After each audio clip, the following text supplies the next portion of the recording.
June is the month that we celebrate Juneteenth and Father's Day. Stay tuned.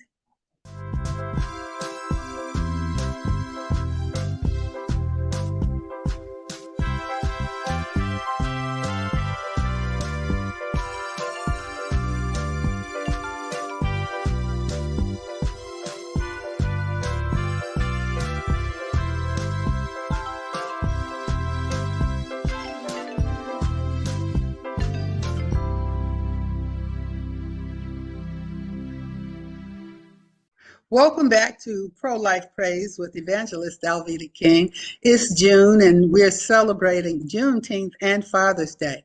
It's been more than a year now. We started Pro-Life Praise in March of 2020, right when COVID had hit. And we've gone through a whole year of experiences and holidays and ups and downs. We've lost some friends to COVID. Some people have been sick with COVID. And yet now here we are in 2021, the month of June.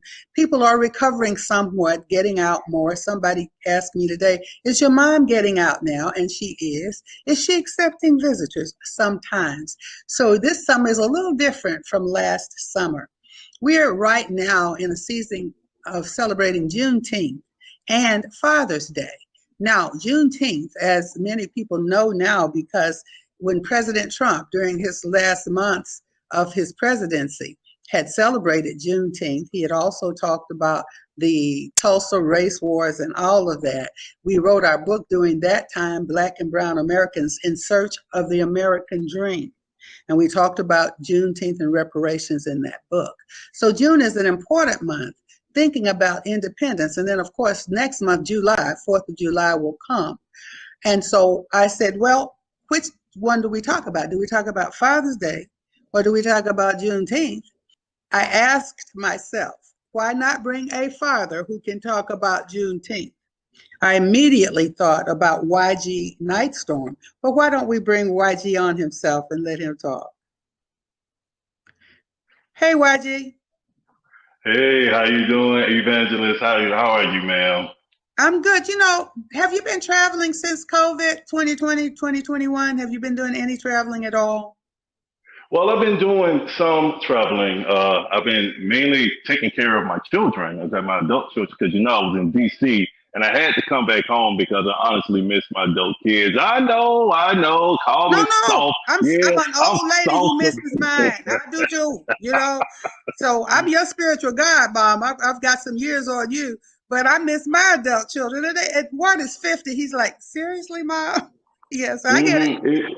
It is what it is, but yeah, I've been traveling, doing stuff on behalf of the church and honestly trying to help people around the country who have gotten through not just issues with politics, but also issues dealing with darkness in their families, how men can reconnect with their kids, also how they can partner with their moms and successfully co-parent even after divorce, because that is so perilously important in our society right now. We need the moms and the dads to stop butting heads, get along, and love each other better, and also love the kids more than they hate each other. So now we're about to talk about Juneteenth and Father's Day, but I want to say this. Yes.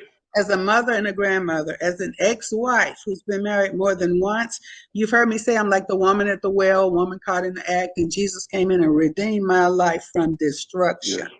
But what I learned as a mother of 6 living children and 11 grandchildren, ladies, don't ever look at your children and say, you're just like your daddy. He wasn't worth anything and you won't be either. Don't say things like that to your children, because see, the children have part dad and part mom. And they love dad and they love mom. And so, as a matter of fact, at the end of this show, I'm going to show a clip from my show, Alveda King's House, with my daughter talking about her daddy. I'm going to do that. And we're going to show a clip about you and your daughter graduating too. That's down the road a little bit in the show today. But first, though, I want you to talk first, YG, about Juneteenth. Because, when President Trump was president, he talked about Juneteenth from the White House. He also talked about the Tulsa race wars from the White House. No other president had really done that. So people, Juneteenth, what's that? Why is he talking about Juneteenth? YG, let's talk about Juneteenth a little bit, please. Okay, and I also like that segue in because it was very significant for President Trump to talk about Juneteenth from the pulpit of the White House. Okay, Yeah. it is the biggest. They call it the bully pulpit, but it is the most amplified places for the most powerful voice in the world to speak. And when President Trump was talking about these issues, like in Tulsa, but also talking about Juneteenth, 1865. Imagine it, 1865, Galveston, Texas. Okay, and Abraham Lincoln had already signed the Proclamation of Emancipation in 1863. So it took an entire 2 years, and folks in Texas, black people in Texas, didn't even know that they was free. They And when didn't they have finally, Facebook and Twitter and Instagram, but they didn't find out until 2 years later, almost 3 years later. That's exactly right. exactly. And the Okay. craziest thing is, like the media today, unfortunately, the media back then, whose job it was to inform people, they also kept this stuff hidden to keep, unfortunately, black people ignorant, just to keep them to where they are. So it's like a carousel thing. Well, what happened was 1865 is still kind of happening in 2021 for some reason, but we ain't gonna talk about that. But I would say this: when they found out that they were actually free, they didn't really believe it at first because it was something that wasn't really technically supposed to happen. But the beautiful thing about God in this issue with Juneteenth, on celebrating the struggles of slavery and all the hardships that families were going through and black people were going through, black men, black women, black children were going through, and to suddenly find themselves in a situation where now they are in charge of improving their own lives by taking up their own mantles and going to wherever they wanted to be and not limited. You know what that reminds me of? It reminds me of the time of Queen Esther, when Haman Mm-hmm. had gotten the decree from the king to kill all the Jews. Now, he couldn't even take Mm-hmm. that back. He had to leave it. But he said, but I tell you what, all of you could pick up your own weapons and you could go out and anybody threatens you, you can kill them, you see? So Mm-hmm. the people were so ready and scared and ready to be oppressed that at first they were like, it's shocking not knowing how to be free. So sometimes we have to help people understand what freedom and liberty looks like. Now, I'm going to switch this up a little bit, but I know you will agree with me. Today, we need a Juneteenth for the babies in the womb, don't we? Exactly. And when I was having a discussion with a very liberal black feminist, and she was saying, YG Nyghtstorm, I can't stand what you talk about, with being pro-life and everything. And out of everything that's going on with our children being murdered in the streets and everything, how can you even talk about that? I said, well, let me ask you this, sister. Let me ask you a question. I said, for one, do you believe in God? And she said, well, yeah, okay. I said, well, also, let me ask you this one more thing. If we are so callous with killing our children in the womb, why are we shocked that they are so callous with killing us outside of it? Mm-hmm. I said, think of that. I said, of all the violence that we got going on, okay, and a lot of the killings are not going on by racist white cops, okay, 98% of the homicides are coming from From from us. us. And our children are murdering each other and murdering us, the parents, and murdering the grandparents. They don't care. So you wonder, this is a spiritual thing. This is deeper than politics, sister. This is deeper than any of the stuff that y'all want to talk about, and jump on all this stuff. I said, look, let's look at it deeply in a spiritual way. If you have a baby terrified in the womb, and this has happened over 22 million times in our community alone, we wonder why, once these children are freed from the womb and in the world, there is a violent nature that they now want to commit upon the older generation that did not protect it. So, and it got deeper, and then she got quiet on me. And she said, I don't want to talk to you no more. I'm like, it's all good, sister. God bless you. But you know what? And that is why I called you and asked you to be on this show today as a civil rights expert, as a dad, and raising children after divorce it is challenging. Now, I do want to encourage folks to go to our bookstore and at priestforlife.org, and the store is there for you. I've got my book, King Rules, over there in the store. And you can get information over at Priest for Life, how to view the movie, Roe v. Wade, the movie. And you can also visit YG Nyghtstorm's website. Can you give us the name of your website, YG? Yes, ma'am. Nyghtstorm.com. It's Nyghtstorm.com. And notice I put the YG in the night. It's Nyghtstorm. Nightstorm. YG Yeah. Night Storm, absolutely. Yeah. So visit our bookstore at priestforlife.org and visit YG. I want to show real quick the trailer because I try to connect, and I do connect, and YG does too. Juneteenth, freeing people because of skin color, when actually we're only one human race. Skin color, it denotes ethnicity, not race. There's one human race. And the human race includes babies in the womb, and it includes all the way to the tomb. So visit us at our bookstore. Let's watch the Roe v. Wade trailer.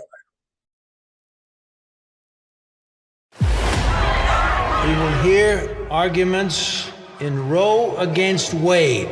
You may proceed. If you really want to know how abortion became legal in our country, I will tell you the true story. Dr. Mildred Jefferson, would you like to head up a Right to Life group that I'm starting? Dr. Bernard Nathanson's clinics are performing 1,000 abortions per week. That's why I'm taking up the fight. I wanted to get abortion legalized across the country. We're looking for a pregnant girl to challenge the abortion laws. We'll give her a pseudonym. Call her Jane Roe. It's genius that way no one will ever know about her past. First, they came after the Jews, and then they came after the mentally deficient. We did nothing. And now they're coming after the unborn. And so you're gonna do nothing? Robert Byrd for Henry Wade. No judge or jury in their right mind would ever let abortion happen in Texas.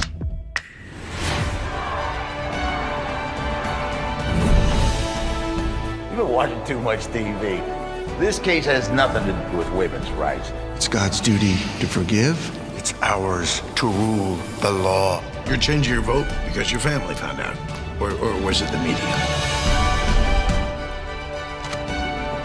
If we don't sort this out, fur will fly today. You were trying to control us, Warren, old buddy. That is completely unethical. In the matter of Roe v. Wade, I want the case re-argued.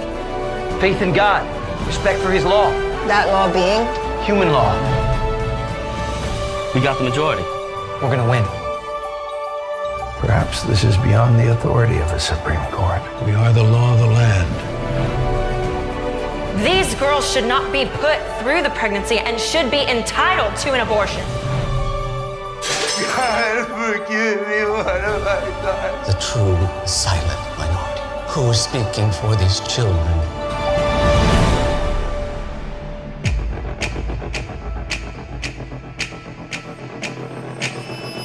I really want people to see that movie, Roe v. Wade. YG, have you seen the movie Roe v. Wade?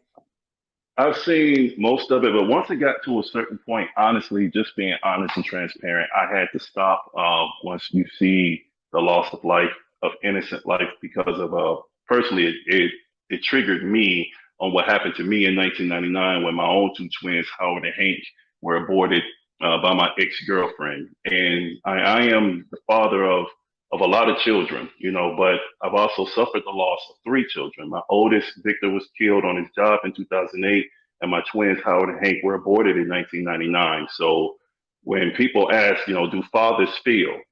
Do fathers hurt when they lose their children? Yes, I felt hopeless, and I felt like there was nothing that I could do, and I felt powerless. And fathers, we like to feel like we can rescue our babies. And it just reminded me at a time when I could not. But I encourage people to see the truth. And the truth isn't always pretty with rainbows, but it is very hard hitting. But also look at the grace of God from it and how she was able to move forward with this movement of pro-life, and also how the mother who killed my children many years later followed me and cornered me at one of the places where I was preaching, and she said that she was sorry. So it's the grace of God in this darkness, and it's that light of our Father, and it's the light of Jesus Christ that shines in the hearts of people. All we have to do is maybe just plant the seed, and you let God do the work, and His word never returns void. So I'll say God bless anyone who watches this film. It is something that will change a life. I agree with that. And listeners and viewers, the mother of those twin boys, was so angry with YG that she decided to have an abortion. And he didn't want the babies to be aborted, and she was upset. And then years later, she thought about it, realized that, repented, praise be to God, and there's going to be a great reunion in heaven. Now, that was a little sad story. However, I want to share a daddy who was so happy at his daughter's graduation that he cried. Let's watch that video and then let's see what YG could explain about that. Let's watch this video. I remember when all of your brothers, when Victor was graduating, when Gabby graduated, when Zach graduated, when Ari graduated, when Junior graduated, when Teray graduated, and Gabby graduated, and now you graduating. It's all of them. You don't got all of us across that stage. It's a journey, and I'm blessed to be your father. You want a hug? You want a hug? I'm blessed to be your father.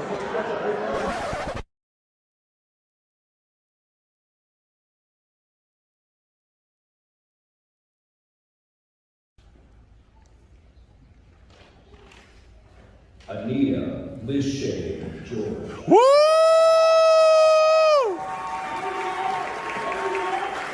Woo! Beautiful. Love you, sweetie. Love you. Juan Troy King.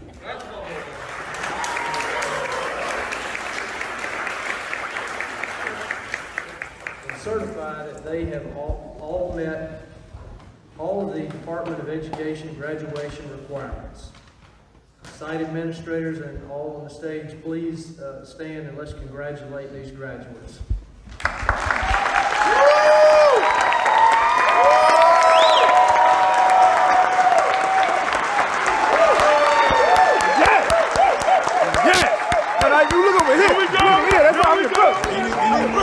Anybody else who has struggled, gone through adversity to graduate, especially for the ones coming next year, what words of wisdom do you have to share with those folks? It's gonna be hard. It's gonna be hard, and you're gonna want to give up, and you want to go drop out and get a GED. But don't do it. Don't do it. It's worth it in the end, because you get to walk around with your honors thing halfway on you and just twirl it around. You know why? Because you can. Because you earned it. So good job. Keep going, keep moving, keep pushing, and you'll get there. Hey. That's my little baby. That's my dad. All right. Okay, so Ania has graduated. Come step up a little bit, please. Okay, how are you feeling right now? You're the last one of all the 7 children to graduate. How do you feel? I feel like I'm finally part of the club. I've been initiated, accepted, and it's time to be in the next stage of my life. That's right. And mommy, how do you feel? The baby is grown and enjoying the older siblings and graduated. How you feeling? I am proud of her, and I'm happy that she's achieved this, what she's been working for so hard. And we did it. All 7. All right, and thank you, Rika, because Rika was involved as well. And God bless you in heaven, Lando. Thank you so much for everything. All of us parents getting together, co-parenting, raising all these children. And just for one, a whole time's sake, because Button back there, can we sing that Nyghtstorm song? Hey, yeah. Living in these days, got to hold on, yeah. Trouble living, but it won't last long. What? Standing together makes us strong. This is life. This is life. Yeah. With the Nyghtstorm, living ain't easy. Come on, America. Let's get it.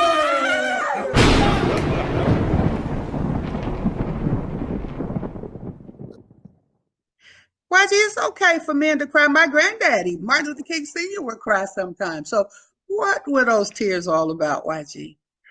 Well, it was, like I said, it was the culmination of raising the 7 children, okay, and also going through, let's just be real, hell with both ex-wives. But the beautiful thing about it, I told you, God always come through in the darkness and touches the hearts and minds of people. I reached out to both of my ex-wives many years ago. And I said, you know something, we've been at war for a long time, and the only people that's suffering is the children, and the only people getting rich is the attorneys. I said, well, how about this? Let's make a truce, and you guys be mom, and I'll be dad, and let's give these babies something that we did not have. And let's take it a step further than what our parents could probably do, and let's give these kids a fighting chance at life, and let's show them what the love of God looks like by their parents continuing to love and support each other while we support them.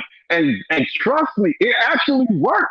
I mean, all that hell we went through, all that drama, it was all over, all good. We all get together for family events. It's all good. Everybody is all love and support. And I would encourage anyone, all dads, all moms. You were so happy at that graduation. So, and we're celebrating Father's Day and Juneteenth. So, dads, if there's any way possible, make that kind of peace that YG is talking about. I kind of have it. I've been divorced 3 times, unfortunately. And I've had children from 2 marriages. And so I encourage, as a mother and a former wife, I say to my children, take the best from both of us, forgive the worst from both of us, and know that we love you at the end of every day, and Jesus always loves you. So I think that's what I saw in that time of jubilation. And your daughter was so sweet. Daddy, well, she's a baby. She's the baby of 7, and that's my heart right there. And she's 6 feet tall, and when heels on, when she's doing a modeling thing, she's taller than me. But that's the baby. That's a baby right there. I get it. And we saw that. Well, now listen, YG, stay with me a few more moments because I want you to see this video. I had a song that I dedicate to my dad, honoring God. Daddy taught the miracles of Christ, my dad, Reverend A.D. King. And I believe there's a little girl that Jesus could turn water into wine, could walk on water, could heal the sick, raise the dead, the lame could leap, the deaf could hear, the blind could see. I believed it because my daddy really preached it. And so I want to walk on water. So we're going to have that music video, Walk on Water.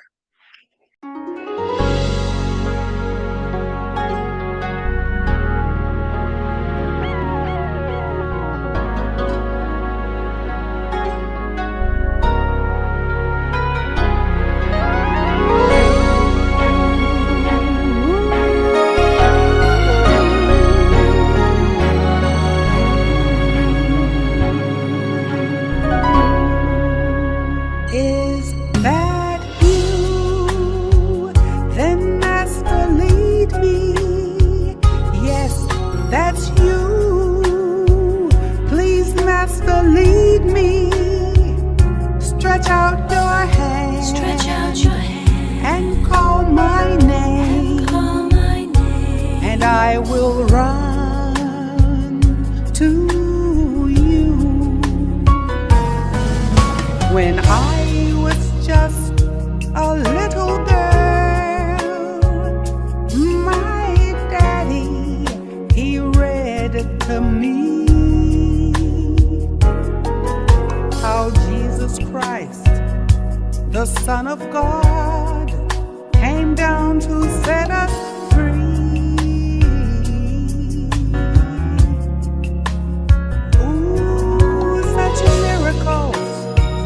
Beyond belief, yet Daddy, he said it was true. With faith in God and hope and love, there's so much here for you.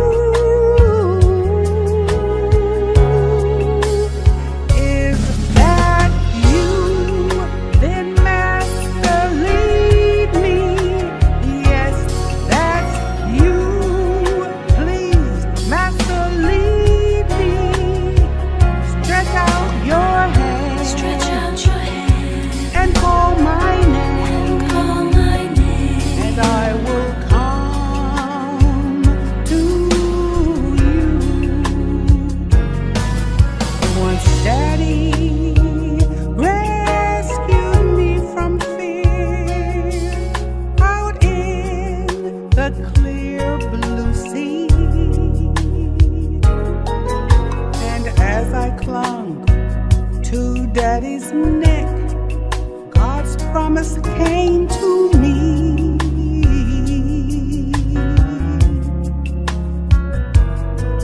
Such miracles beyond belief, yet Daddy, was true. With faith in God and hope and love, there's so much here for you.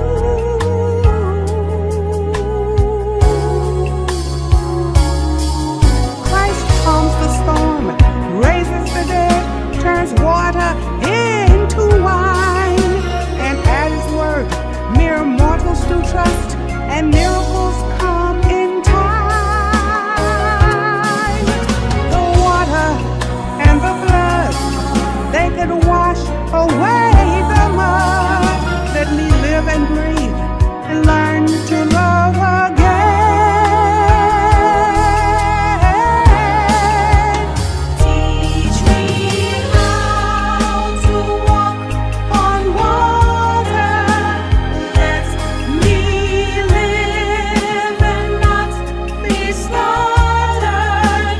Teach me everything that matters. I will live and not be shattered. Stretch out your hand and call my name, and I will come to teach me everything that matters. I will live and not be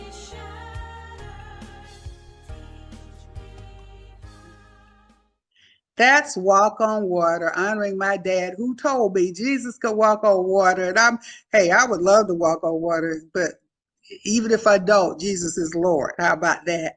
Well, we're about to take the show out now with 2 clips from my show, Alveda King's House, where we are celebrating Juneteenth and Father's Day. And I've had a civil rights expert today on the show, a father, strong voice for life across America and around the world. And so any dads that are going to see this show either before Father's Day or after, and hey, everybody, when you see Juneteenth, we're free. We're one race, not bound by skin color. So now let's fight to let the babies in the womb be free so that Jubilee and Justice and Juneteenth can be here from the womb to the tomb. Thank you for joining us, and we'll take it out with Alveda King's House. Jennifer, I didn't even tell you this, but recently you did something that was incredible and amazing to me. You and your siblings, and that's Eddie and John and Celeste, certainly all of your siblings, noticed that your dad was not really taking care of himself. And that just was unacceptable to you. You didn't like it. I think you bullied him a little bit, but that's okay. You kind of bullied him a little bit when he needed it. Why was it so important? I know there's a scripture that says, honor your father and your mother, that your days will be long upon the earth. And I know you've heard that growing up and that you do that. But why did you go in after your dad with just the full force and insist that he take care of himself? I have not told you that, but that impressed me to no end. The Bible says, honor your father and mother so that your days will be long on the earth. Now, I don't know exactly who taught me that scripture, but I know that my dad, he lived that. And so I never had the opportunity to meet his dad because his dad passed before I was born. But I saw my dad and I saw you honoring your parents. So for me, it's just second nature. When I got back in town and I saw that my dad had become unhealthy and his health was failing him, and I saw that his practice wasn't as organized as it should have been, I knew right then that God had called me back home to help my family. Mm-hmm. And so it brings me so much joy because the way I live my life, I honor God first, and then I honor my parents.